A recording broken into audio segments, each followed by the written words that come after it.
tengel derecesini seçelim. Bu yerden görünüp tur, birden жаңа айныманы ekleyiniz.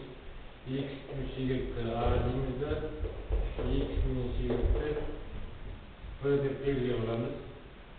Sonda a kub b kvadrat teң 27'ge және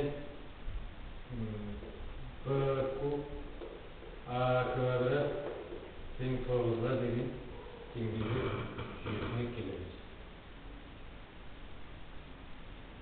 Енді осы жерден biz бірнеше жолдармен шығаруға болады. Бірінші жолдардың аналитикалық жолмен шығатын болсақ, теңдеудің бір-біріне қатынасын қараймыз. Bir-біріне қатынасын қарасақ, a-ның 3 дәрежесі b-ның квадраты бөлінген b куб a квадрат тең 27 бөлінген 9'ға. Бұл жерден шығатыны a-ның квадраты мен a-ның 3 дәрежесінің бір дәрежесі қалады. b квадрат тең 7 бір дәреже қалады. Сонда a-ның бұға қатынасы тең 3-ге деген қатынас шығады. a тең 3-ға деп қараймыз. Енді bir tеңдеу алдық. Екінші теңдеуді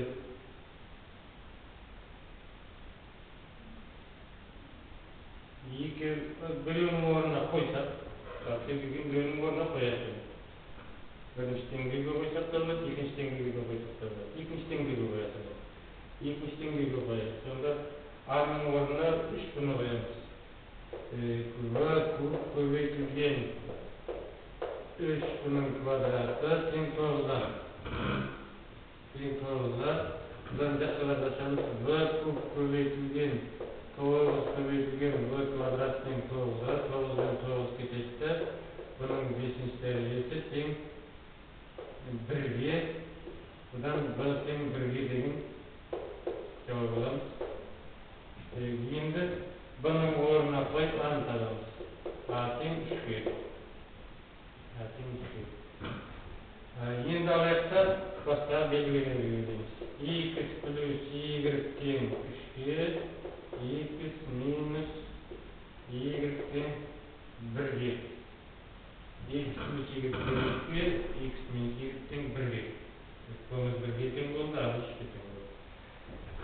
Енді екі теңдеуді қосып жіберіп алатынымыз 2x тең болады, y пен y жойылады 4-ге, x тең 2-ге. Енді x плюс y тең 3-ге, x минус y тең 1-ге. Азайтып жібереміз. Мына жерде қостық. Мына жерде азайтып жіберсек, x пен x жойылады.